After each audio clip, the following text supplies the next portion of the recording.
लखनऊ के पुराने कोर्ट के पास, जहां वकीलों की भीड़, चाय की दुकानों की आवाज और बहसों की गर्मी हर दिन का हिस्सा होती है, वहीं एक नया चेहरा धीरे धीरे सबका ध्यान खींच रहा था। नाम था अर्जुन वर्मा। कभी शांत बैठा फाइलों में घुसा रहता, कभी किसी वकील से कानाफूसी करता और कभी अकेले में बैठकर मोबाइल पर कुछ टाइप करता रहता। उसकी चाल ढाल में न कोई घबराहट थी, न कोई जल्दी। कोई सोच भी नहीं सकता था कि यही व्यक्ति कुछ ही हफ्तों में पूरे देश की न्यायिक प्रणाली को गुमराह करने वाला है। अर्जुन की योजना बेहद सोची समझी थी। उसने पिछले 2 सालों में फर्जी नामों पर 18 कंपनियां रजिस्टर करवाई थीं। हर कंपनी का पता अलग, बैंक खाता अलग, वेबसाइट मौजूद, जीएस नंबर तक वैध। इन कंपनियों के डायरेक्टर्स भी बनावटी थे, या तो मरे हुए लोग या झूठे पते पर रहने वाले, मगर हर कागज कानूनन वैध दिखता था। फिर शुरू हुआ उसका असली खेल, लीगल रिकवरी केस। अर्जुन ने अदालतों में दावे करने शुरू किए कि उसकी कंपनियों को बड़ी एमएनसी कंपनियों ने भुगतान नहीं किया है। हर केस की रकम अलग, बेस 20 करोड़, झप 50 करोड़, 112 करोड़, कुल मिलाकर 900 करोड़ रुपए के क्लेम। लखनऊ, पटना, भोपाल, जयपुर और हैदराबाद की अदालतों में उसने अलग अलग वकीलों के जरिए केस दाखिल किए। हर केस में कागजात ऐसे थे कि अदालत को शक करने का कोई कारण न मिले। बैंक ट्रांजैक्शन के स्क्रीनशॉट, मेल की प्रिंट कॉपी, फर्जी ऑडिट रिपोर्ट और सबसे अहम, फर्जी साइन किए हुए कॉन्ट्रैक्ट। न्यायालय ने अर्जुन के पक्ष में अंतरिम आदेश दिए, जिनके आधार पर संबंधित कंपनियों के बैंक खातों से पैसे ट्रांसफर कराए गए। अर्जुन ने अदालत की वैधता को ढाल बनाकर पूरे सिस्टम को चकमा दिया।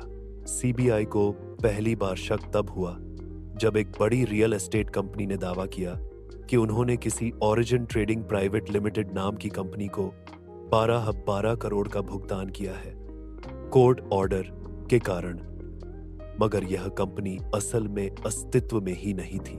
सीबीआई ऑफिसर राजेश खन्ना, ईमानदार और तफ्तीश में माहिर अफसर, को केस सौंपा गया। उन्होंने कंपनी के दस्तावेजों से लेकर कोर्ट ऑर्डर, बैंक स्टेटमेंट और कागजात खंगालना शुरू किया। राजेश ने देखा कि सारे केसों में एक जैसी भाषा, एक जैसा पेपर फॉर्मेट और डिजिटल सिग्नेचर एक जैसे थे। उन्होंने डिजिटल फॉरेंसिक टीम को जोड़े रखा, जिन्होंने पाया कि सारे पीडीएफ एक ही टेम्पलेट से बने थे। आईपी एड्रेस एक ही क्षेत्र का था, लखनऊ, और फर्जी कंपनियों की वेबसाइटें एक ही सर्वर पर होस्ट थीं। यह एक व्यक्ति या गिरोह का काम था और उसका मास्टरमाइंड था अर्जुन वर्मा। राजेश खन्ना ने अदालत से वारंट जारी करवाया और अर्जुन की कॉल डिटेल्स और ईमेल ट्रैफिक ट्रैक किए। एक दिन उसे लखनऊ कोर्ट में फिर एक नया केस दाखिल करते हुए रंगे हाथों पकड़ लिया गया।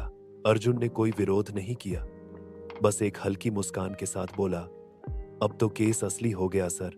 भाग 7। कोर्टरूम में भंडाफोड़ सीबीआई ने अदालत में अर्जुन के खिलाफ 3000 पेज की चार्जशीट जमा की। अर्जुन ने अपने बयान में कहा, मैंने किसी से पैसा नहीं छीना। अदालत ने आदेश दिया था, बैंक ने ट्रांसफर किया था। मैंने तो सिर्फ कानून की मदद ली। जज भी असमंजस में थे। क्या अदालत को गुमराह करना सबसे बड़ा अपराध है, या अदालत का सिस्टम ही इतना कमजोर है कि कोई भी उसे घुमा सकता है? सीबीआई ने अर्जुन के बैंक खातों को फ्रीज किया, मगर उसमें सिर्फ 600 करोड़ बचे थे।